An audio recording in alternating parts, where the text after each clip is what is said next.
On today's show, we're talking prospects. I'll break down my top 10 prospects in the Mets farm system heading into the 2025 season.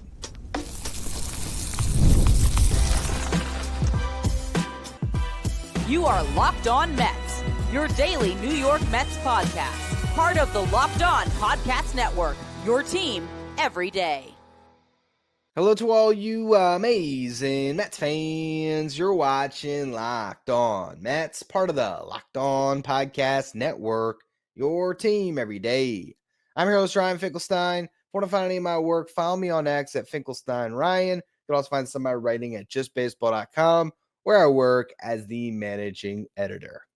Well, we have a clear slate today. I'm not talking about anything that relates to the big league club. I did a post-game show after Friday's spring training game. So if you're curious about Brandon Sproat's strong start, watching the top five of Francisco Lindor, Juan Soto, Pete Alonso, Brandon Nimmo, and Mark Vientos in the lineup together for the first time, I have a whole show on that. But we are talking about nothing but prospects today, going 10-1 with my list of the top 10 prospects in the Mets farm system. So we open things up at number 10. I got Elen Peña here. This is the most recent addition to the Mets farm system, the prize of their international signing window back in January. He got 80% of the Mets bonus pool, a $5 million bonus. That tells you all you need to know about how much the Mets value Elen Peña, the largest bonus they have ever given to an international free agent. He is a 17-year-old shortstop, has a sweet swing from the left side, has the potential to be a five-tool player. That's about all we know right now. I'm not going to waste any time on a show where we have so many prospects to talk about, giving you more and more on Elen Peña, where I've yet to actually see him play baseball. But what we do know is the Mets were thrilled to get this kid. He has all the potential in the world, and he is just at the very beginning of a long journey to the big leagues, and we will be following every single bit of it on this show. But we'll wait until he starts playing some baseball in the Dominican Summer League to start to evaluate him a little bit as we get some more information on him. So let's move to number 9 on my list, and I have Drew Gilbert here, which is a fall. I mean, Drew Gilbert, I've had much higher in the past. I've had him as a top 5 prospect in the Mets system. This is a little bitter, pretty much mostly due to a lost year, but also I think a question about will he reach his ceiling or will he settle into his floor as a potential just really solid fourth outfielder in the big leagues. We still don't know, and I think this is a guy that can absolutely change the narrative on himself very quickly this year. You know, he was a consensus top 100 prospect going into last season. And that was coming off the heels of posting a 984 OPS in 34 games with the Binghamton Rumble Ponies after he was traded for Justin Verlander at the deadline, where the Mets were able to get both Drew Gilbert and Ryan Clifford in that deal. Clifford is going to be featured higher on this list. But those were the two biggest prospects that came back along with Luis Acuña during the 2023 fire sale.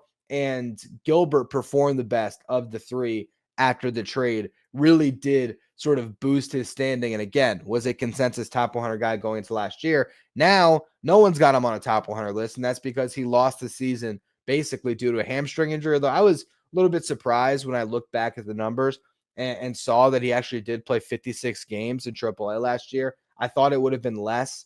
I guess he did have maybe some more games played at the front end of the season than I'm remembering. I think he came back, was it like the end of August, maybe something like that. Overall, the numbers aren't great. 205 batting average, 313 on base, 393 slug, 706 OPS, though. It's worth noting that is 52 points better than Luis Acuña. So that, again, sort of shows you what Acuña did or did not do offensively in AAA last year. And we'll talk about him a little bit later down the line on today's show. But Drew Gilbert, what he did well, I would say, in AAA, he did hit 10 home runs in 56 games. And then he went to the Arizona Fall League. In 21 games, he popped 4 more home runs. He walked more than he struck out in the Arizona Fall League and got on base with a 380 clip. You are looking at a prospect in Drew Gilbert that does everything well. That is his calling card, his ability to play a solid defense in center field, potentially play an elite defense in a corner if he ever moves out there. A guy that should hit for a decent average, should get on base at a good clip. Not the fastest guy, but still an above average runner. Guy who gets great reads in the outfield. Like just an overall gamer that does everything well, sort of 50 grades across the board when you're talking about it from a scouting perspective.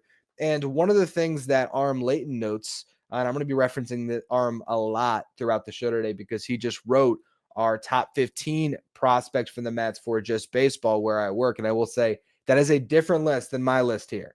That's Arm's list. We're talking today about my list, but he talks about the pull side power for Drew Gilbert. All of his home runs this past year came pull side. And I think 15 of his 18 home runs in 2023 came pull side. Arm notes a 300-point OPS difference between pitches on the inner half and the outer half. So that's a real hole in his swing. With that said, if he does maintain that pull side power, continues to lift when he gets those pitches inside, I mean, you're talking about a guy that might be able to, at his best possible outcome, run into 20 home runs at the big league level while providing good defense in the outfield. And if he can get on base at a good clip, he can reach his ceiling. To me, the ceiling for Drew Gilbert is getting towards Brandon Nimmo levels. Now, I think that's a ceiling that's very hard for him to reach. Brandon Nimmo, I think a more naturally gifted hitter. Maybe you could say Gilbert is more natural in the outfield than Nimmo was, but I think that's sort of the best case scenario where you get a guy that gets on base at a really high clip, can, surprise you in a given season with the home runs. And maybe that's something that develops over time as it has with Brandon Nimmo. I think when you're talking about a floor for Drew Gilbert, I would look at Tyrone Taylor and just say a left-handed version of that, right? A guy that is going to be able to play a solid center field, play a great right field, great left field, who can have, a little bit of power in his bat. Tyrone Taylor has had years where he's popped, 15 home runs, but at times sort of a limited offensive ceiling. I think that's mostly where we're at right now at Drew Gilbert. But again, we're talking about a guy that can completely change narratives this year. So I'm excited to see what Drew Gilbert can do from here. And we'll sort of, follow it a lot because I think this is a guy that went from someone that had a lot of helium, everyone was excited about him, to someone where one injury and one lost year has everyone down on him as a prospect. And I don't think that's necessarily fair. So I am curious to see where he goes from here. I think there's a chance he has a great season in AAA. Then all of a sudden, we're looking at this guy a lot differently midseason. So I'm pulling for Drew Gilbert. I hope he proves a lot of people wrong, but there is a reason that he is sliding a little bit. And it's, some real questions about his offensive profile. And if he doesn't stay in center field and he continues to play more right than center, that also limits, his value as a prospect a little bit as well. Though I do think ultimately when he gets up to the big leagues, this is a guy that's likely going to play all three spots and probably fits as a fourth outfielder long-term, but potentially a damn good one. And depending on the team he's on, a guy that can start for a lot of other teams. But I'm just thinking for the Mets, when you already have Juan Soto and Brandon Nimmo, is he the center fielder of the future or more the fourth outfielder? I might tend to believe it's more the latter. But we're going to talk about some pitching prospects next in just a minute. First, though, quick word from our sponsors. Today's episode is brought to you by FanDuel. FanDuel is the place to go to bet on your NBA action when the game tips off. The game is just getting started, but there's no better place to get in on it than FanDuel, America's #1 sportsbook, because with FanDuel, you can place live bets throughout the game. So even if you miss the opening tip-off or if you want to bet on a fourth quarter comeback, you can stay in on the action. If you're looking for a bigger payout, you can even combine your live bets into a same-game parlay. I love using FanDuel's live betting feature because it keeps every moment of the game exciting. Whether I'm backing my team for a late game rally or I'm picking a player to hit a clutch three, I never feel like I've missed my chance. Plus the app, super easy to use. And when you win, you can get paid instantly. Right now, new FanDuel customers can get $150 in bonus bets if your first $5 bet wins. Just visit FanDuel.com to join today. That's FanDuel.com for your shot at $150 in bonus bets. Make every moment more with FanDuel, the official sports betting partner of the NBA. Stay up to date with all the latest in the world of sports when you check out Locked On Sports Today, streaming 24/7 on YouTube. If you're watching on YouTube, do me a favor, hit that subscribe button. Our next goal is to get to 13,000 subscribers by opening day. We're nearly halfway there. I appreciate all of you who continue to subscribe. All right, so let's talk about my number 8 and 7 prospects in the Mets farm system. It was really a coin flip for me. We're looking at the pitching side of things, and I went with Jonah Tong at number 7, Nolan McLean at number 8, but you can go either way with it. And the perfect example of this, of how people might view prospects differently, Aram in our list at Just Baseball, and I have to note, Aram knows his stuff more than me when it comes to prospects. I know Mets more than Aram, but prospects, Aram's got the edge. So I have to look at his difference in ranking and take it pretty seriously. I'm still going to stick to my guns. I'm not going to change my opinion just solely off of his, but it does make me sit here and ponder a little bit further, because he has Nolan McLean at number 4 in the Met system right now. His 1 through 4, though you should read the list, but it's Brandon Sproat, Jett Williams, Carson Benge, and then Nolan McLean. And he has Jonah Tong at 10. So it shows you some of the differences there, where I think that Jonah Tong should be considered slightly better right now, but he's got Nolan McLean way up on the list for the Mets top prospects. Now, the reason why I like Jonah Tong more is because he's got 2 pitches that I can go to the bank with. I feel so good about Jonah Tong's fastball and how he combines that pitch with his curveball. This is old school pitching. You're talking about an over-the-top fastball with a ton of ride and a 12-6 curveball. And the difference between 93 miles per hour for his fastball and then a curveball in the mid, to high 70s, you're talking about a big discrepancy there, keeping guys off balance. I've said this before, and it's not a fair comparison. So this is not a direct player comp, but it's just how he's going to get batters out that is similar. It's like a baby Dwight Gooden. Now, Dwight Gooden is one of the most gifted pitchers in MLB history, one of those gifted pitchers that has ever picked up a baseball. I'm not saying Jonah Tong is that. I would not say that Jonah Tong even necessarily is going to be an ace someday. But what Dwight Gooden had was a devastating fastball curveball combo. Jonah Tong, it's something similar here. We talk about induced vertical break a lot on this show as we talk about prospects and just pitchers in general. That is perceived ride on the fastball. The fastball playing up in the zone, that rise, right? Jonah Tong is the king of that when it comes to the Mets farm system. Induced vertical break over 20 inches. So you're talking about a fastball that is devastating for hitters up in the zone. It's a tough slot for them to pick it up out of. And then he's got that curveball that pairs with it brilliantly. And last year he went through low A and just was lights out. He did not allow a run in low A, an 18 2/3 innings pitch, struck out 36, walked 5, and earned a quick promotion to high A, where he held his own. 3.71 ERA in 85 innings, struck out 110. Walks climbed a bit as the strikeouts also dropped a bit, facing tougher competition.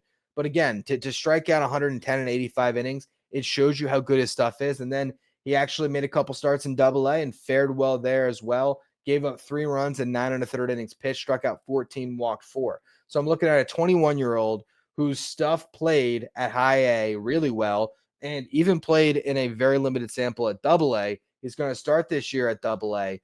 And I don't see a reason why he can't continue to build on that success. I think the reason why Aram was a little bit down on Tong compared to Nolan McLean, he's looking at a guy, Nolan McLean, who just spins the heck out of the ball. Okay, you're talking about RPMs. How much spin is he getting on his fastball, on his slider, on his sweeper, all these different things, or a sweeping slider, his gyro cutter that McLean has. And you're talking about RPMs over 3,000 on these pitches. That's eye-popping for a prospect. You're talking about a guy that was a two-way prospect that's now focused entirely on pitching. And I have a feeling that Aram is maybe projecting a little bit of a bump there, that another full year of just pitching after spending half the year focused on hitting last year will take Nolan McLean, who's the superior athlete, and turn him into an even better, more polished pitching prospect. A guy that, probably has some more weapons in his arsenal right now. Personally, I just like the 1-2 punch of the 4-seam for Tong with the 12-6 curveball. And I trust the Mets' ability with their pitching lab to get him some other average offerings that he can use to keep batters off of just that tunnel of those two pitches, to get a changeup that works for him, to maybe develop his slider a little bit more, to work better, to maybe, kind of like Brandon Sproat just did. Maybe he does develop a sinker to give him another weapon that he can go to against left-handed batters. I just trust, the floor of what we're working with on Jonah Tong a little bit more than Nolan McLean, where I see more reliever risk than I do with Jonah Tong. But I mean, these guys are neck and neck. I wouldn't say, with incredible conviction that Jonah Tong's definitely going to be better than Nolan McLean. Nolan McLean's nasty, and he had a 2.57 ERA in Brooklyn, got the call to Double-A, made 18 starts as a guy who's still relatively raw as a pitching prospect. And he pitched to a 4.1 ERA, or 4.19 ERA in 81 and 2/3 innings. And if memory serves, he got better as the year wore on in Double-A, particularly once he did give up hitting. So it could flip the other way. And Aram, generally is going to be right in prospect conversations. He might be right here. And by the end of the season, Nolan McLean might be the clear-cut number 2 pitching prospect in this farm system. And, maybe across the board, everyone is acknowledging him as a top 5 prospect in the system. Right now, I have Nolan McLean at 8 and Jonah Tong at 7. But again, it's close. And I think when you're looking at the Mets farm system as a whole, we're going to talk about Brandon Sproat. And as I am looking at how long I've been recording for, as we've only talked about, 4 prospects, I'm thinking this might be a 2-part show, or maybe we're just going to go long today. But when we get to Brandon Sproat, obviously he is the cream of the crop in this farm system right now. You talk about Sproat, you talk about Christian Scott, who debuted last year. That's, going to lose this year due to Tommy John, but could be a real factor in the Mets rotation come 2026. And these guys who are both going to likely start the year in Double-A, who knows? They could put McLean, quickly in Triple-A, the same way we saw the Mets be aggressive with Blade Tidwell last year. And you have other guys that very well could be in the mix by 2026. So you wonder where the Mets are going to go with their rotation beyond this year. If they're never going to spend in free agency, how are they going to develop a World Series caliber rotation? It comes internally, and there's 4 pitching prospects now that I think you feel really good about. I guess Christian Scott technically graduated, but he's still a young pitcher. When you talk about Sproat, Scott, Tong, McLean, I feel really good about where the Mets are. And then you have other guys that we've talked about on the Just Miss show that I did last week. Blade Tidwell. I can't remember if I did talk about Jack Wenninger, but that's another guy that has some potential. And you just hope that with the pitching lab, you develop more guys. You have Santucci was the second-round pick. Is it Jonathan Santucci or Thomas? I think it's Jonathan Santucci. That I think Arm had him on our top 15. That's another guy that has a lot of promise. So I think the Mets are in a much better place right now when it comes to their ability to develop pitching. I think it's just going to continue to sort of snowball, and they have some prospects at the top of this system that you can really like. Next up, we're going to talk about some infielders. First, though, another quick word from our sponsors.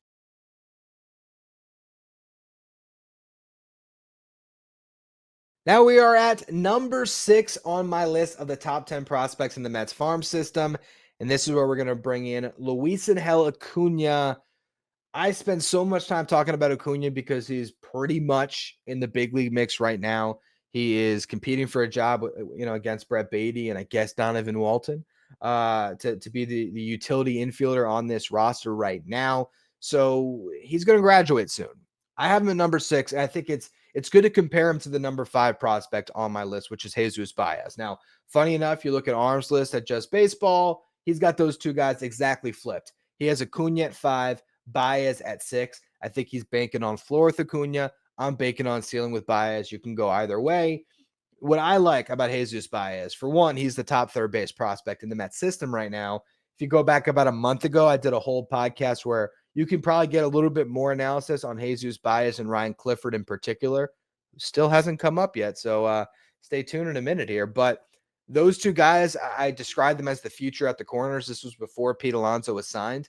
And at first base, Ryan Clifford, I think, is the clear-cut top prospect in the Mets farm system right now. At third base, I think it's Jesus Baez, although, of course, Ronnie Mauricio stands out there, might still hold on to him as a prospect.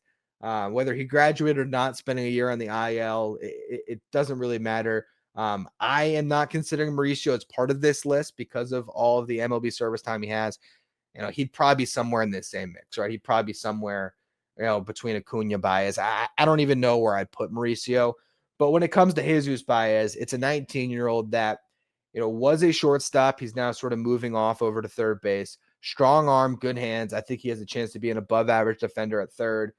782 OPS in low A with 10 home runs, 14 doubles, and a triple. Goes up to high A, was maintaining his batting average. He hit 262 in low A, hit 267 in high A. It was only 8 games played before he went down with a torn meniscus.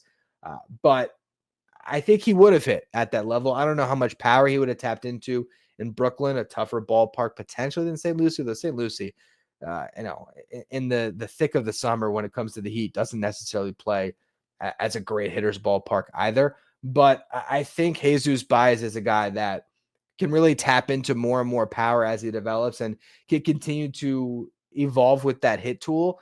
And so I look at a guy that might get into 25 home runs at some point, who is going to be above average defensively at third base, who's not the greatest of athletes when it comes to his speed, but still was very efficient stealing bases. 9 out of 10, last year. That shows me a really high IQ baseball player. So I'm just banking on the upside, which is why I put Baez over Acuña. Acuña, he's got the floor. He's a high probability big leaguer because he's already pretty much a big leaguer. So you have that side of it, right? He's going to be on a big league roster for a long period of time, whether that is as a super utility guy that's getting a bunch of playing time, whether that is as the starting second baseman for the New York Mets, or whether that's, a utility infielder that's off the bench that, will chip in at times and be a spark plug, but maybe has a limited ceiling offensively. And I think that's ultimately where I went Baez over Acuña.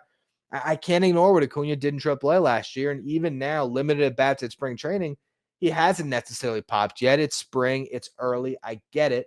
But I think Acuña set himself up in a way because he showcased so much promise in that 2-week stint where he covered for Lindor. And I think that does bode well for his ability to rise to the occasion and to not be phased at the big league level. But he set the bar so high where fans are expecting this guy to be a future superstar because his name's Acuña. And for 2 weeks, he sort of looked the part. But I can't ignore what we saw in AAA last year. And so I'm just waiting to see what he's going to be offensively. Can he hit for a high average and in turn be able to get on base at a good enough clip that he's able to really leverage his best offensive asset, which is his speed on the bases? Or is he going to struggle to get on first, which ultimately is going to limit his entire profile? I still don't know. I like Acuña as a big leaguer. I think he's going to be a great piece of the Mets on a winning team for years to come. I think he's going to be such a useful part of this roster as Francisco Lindor's backup shortstop, a guy that can play some second, play some center, play some third. They're going to keep adding to his versatility, and I think he's going to be an awesome fit on this roster. I just don't know if he's ever going to be a regular.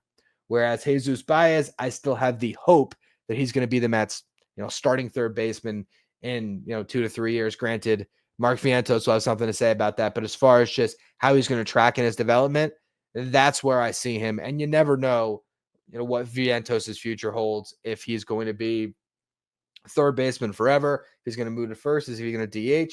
We don't know. But when you're talking about the top third base prospect in the Mets system, for me, it's a clear-cut answer of Jesus Baez, and that's why I have him in my top 5. Number 5, Jesus Baez. Number 6, Luis Acuña. Let's keep on rolling here.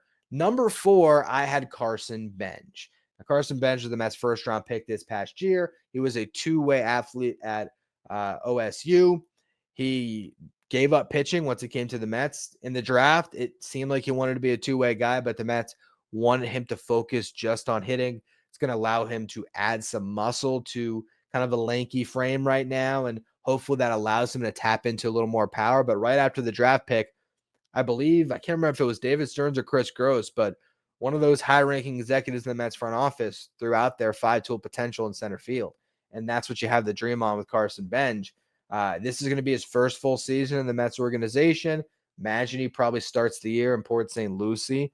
You never know. They might just stick him in Brooklyn. I think he probably spends more of his year in Brooklyn than St. Lucie. We'll see if they decide to do that sort of ramp up as kind of an extended spring. You keep him in Port St. Lucie. You let him go against some younger competition for a couple weeks and just see if he dominates. And I would expect he would dominate at that level. And then you bring him up to high A and you see how quickly he can fly through the system. But this is a guy that, if nothing else, will probably be an elite defensive right fielder, because he has the strong arm as a former pitcher, but has the athleticism if he continues to improve. And he already does get some pretty good reads in the outfield to be an above average center fielder, maybe as well. Can he tap into his power? How does the hit tool translate when he's now swinging with the wood bat and he's away from college? What's the discipline look like at the highest level or at the higher levels once he gets there against tougher pitching? It's a wide open slate right now. We still don't know what Carson Benge is going to become, but right now his upside is high enough that I think he's a top 5 prospect in this system, and I put him at number 4. Let's keep on rolling here. But first, one more quick break.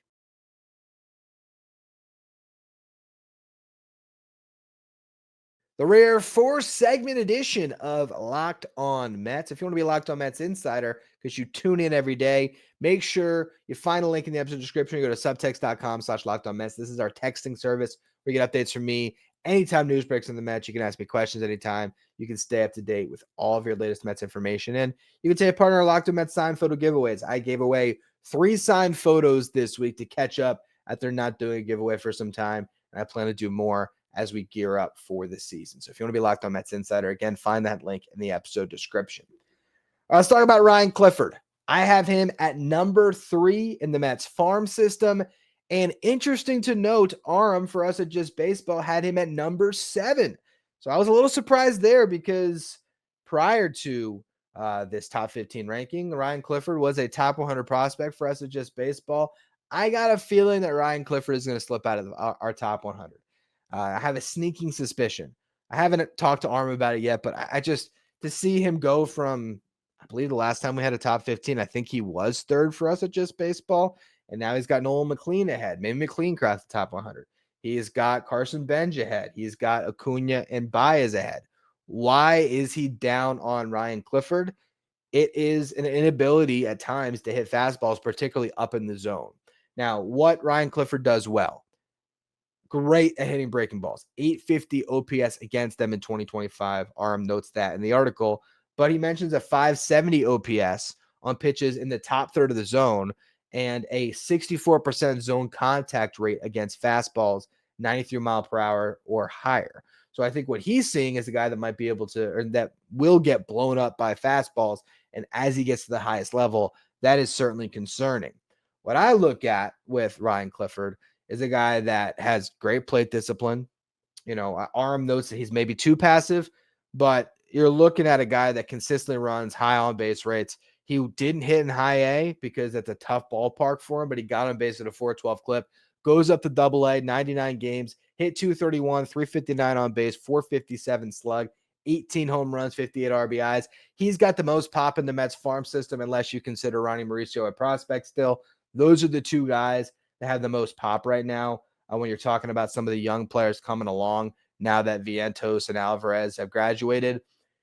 Ryan Clifford, to me, I'll take the fact that he is great against breaking balls. I guess the other thing that Aram would probably note, just the defensive potential being limited, right? If he's not going to play right field and he's a first baseman, that limits your future value. I know if you're a right fielder with a strong arm, which Ryan Clifford does have a strong arm and he has played some right field, that makes you more valuable as a power hitting corner outfielder than a power hitting first baseman. What I love about Ryan Clifford is the power. And if his biggest issue offensively is struggling with velo up in the zone, I think those are things that he can work on where you sort of abandon the top of the zone for fastballs, right? There's a really great baseball player, one of the best ever. I'd argue maybe the best ever when you talk about position players alone. Not talking about his former teammate Shohei Ohtani here, but I'm talking about Mike Trout. And Mike Trout does not hit fastballs up in the zone. That's been a hole in his swing forever. But what does he do? He pretty much abandons that part of the zone. He's going to take on fastballs up. If you miss up, it's a ball. If you miss down and it's a fastball in his wheelhouse, he's going to crush it. And then if you locate, all right, you might get ahead a little bit or you might strike him out. But I think Ryan Clifford might have the ability to do that. And if he can work on the barrel drag that Arm is talking about, that is, limiting him against velocity, and he can at least catch up to and drive the fastballs that are in the lower part of the zone. And it really is only an issue for him up in the zone. But this is a guy that sees breaking balls well, gets into good hitters counts, can foul off tough breaking balls, can hit hanging breaking balls. It's a guy that can hit 30 home runs in the big leagues, and the Mets don't have a lot of those guys in their system. So that's why I have him at number 3. Number 2, Jett Williams, of course, is the top position player prospect in the Mets farm system, which really comes down to the final debate I had, one that I had the end of the season, not last offseason, but at the end of the year when I did my final update, it was, all right, do I keep Jett Williams as the number 1 prospect in this farm system, or is that now Brandon Sproat? Just like I did at the end of the year, I'm sticking with it. Brandon Sproat is the top prospect in this farm system right now because I see a clear-cut, high-impact big leaguer. And, I spent a lot of time talking about Brandon Sproat on the postcast I did right after the game yesterday. So you can catch a little bit more of that where I talked about this sinker that he just incorporated. But I really think that sinker is going to cover up for a lot of his warts right now, where it's going to give him another option against lefties in particular, where if he's struggling to put a lefty away, instead of continuing to go to the well to his changeup, which is a really plus pitch, but if it's not working for him to get that strikeout, you saw him in an at bat against James Wood just say, all right, fine, I'm going to throw you a sinker and it's going to be low and it's going to be right down the middle and you're going to hammer it to the ground and I'm going to get a ground out. That's exactly what happened. So I look at Brandon Sproat, who's got, the ability to ring it up to 100 miles per hour with his four seam, who's got an unbelievable changeup he can go to, who continues to work on his breaking pitches as well. I think this is a guy that really could be the ace of the future for the New York Mets. Now, getting to that point is tough. You don't know which guys are going to pop in that way until they get out to the show and they prove it against the toughest competition. But let's remember, this guy had a 2.45 ERA. He in Double-A last year. He got to the level, the higher level. That's a tough jump to go from High A to Double-A, and he went from absolutely dominating in High A, and he just continued it in Double-A. He had 62 and a third innings pitch with a strikeout rate over 11 per 9 and a walk rate at just about 2 per 9. His strikeout to walk rate 5-1 at Double-A. Yes, he struggled in Triple-A, but he's talked about those struggles, and I think he's going to be able to put them in the rearview mirror, come into this year, and really dominate that Triple-A level. And I think he has an impact on the 2025 New York Mets. I don't know if I'll say a big impact yet. I'm not sure if Brandon Sproat lasts the entire marathon and is starting a playoff game for the Mets this year, but there's going to be a stretch where they need Brandon Sproat, and he's going to deliver. I'm very high on Sproat as the number 1 prospect in this system. And again, circling back to Jett Williams at number 2, we've talked about this guy for years. He had a meteoric rise in 2023, going from, low A to Double-A in 1 year. Incredible plate discipline, ton of speed, guy that can be very efficient as a base dealer, high baseball IQ, could be a shortstop in the big leagues, but because he's sort of blocked there, kind of 2 positional homes that we're looking at right now, whether that is second base, where I think he would be elite defensively, or the place that would provide the most value to the Mets if he can figure out center field, where he's been passable so far. He has the athleticism to go get it. The question is, can he continue to evolve and improve his reads out there? We saw Jackson Merrill, a shortstop, go out and play in elite center field for the Padres this past year. I'm going to bet on the athlete. I know that you don't always get these short kings running down fly balls in the outfield, but for Jett Williams, I think the speed's good enough, and he has enough of arm strength too, where I think he can turn into a plus defender in center field. The discipline, at the plate is going to give him a high floor where he's going to get on base at a good clip, is going to be able to utilize his speed on the bases a ton. And as he evolves, as he, matures and gets older, how much can that hit tool continue to improve? Can he become a guy that hits in the high 200s, maybe even 300 when he absolutely gets to his peak value one day? Can he do what Jose Altuve has done in his career as a short second baseman, who I believe was a shortstop at one point in his career, way back when, but a guy that has learned how to make the most of his frame. And because he gets himself in so many good counts, he's able to hit home runs and drive the baseball more than I think anybody would have expected.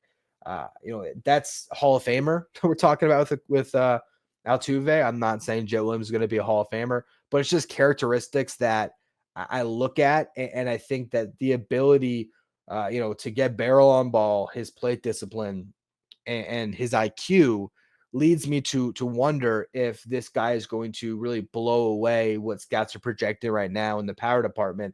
I'm not saying this year, but 3-4 years down the line, as he is an established big leaguer and he continues to evolve, is that something that he can end up building on and building on and building on, where all of a sudden he is a perennial all-star second baseman or center fielder who is tapping into power in a way that we didn't expect. So, putting Jett Williams 2 over Brandon Sproat is not any type of admission that I'm down on Jett Williams in any way. I think it's pretty clear right now the Mets have a top pitcher in their farm system and a top position player at this moment in time. I got Brandon Sproat at 1, Jett Williams at 2, but I'm not mad at anyone who looks at it the other way. To run through now, my top 10 prospects in the Mets farm system. It looks like we've done this show in under 40 minutes. How about that? I thought this might be an hour, to be honest, as I started diving deep into these players. And we will still continue to do prospect coverage leading up to opening day. I might do a whole show just specifically focused on the top pitchers in the system. We'll see. There's going to be some more prospect content. But now to give you my firm top 10 heading into the 2025 season.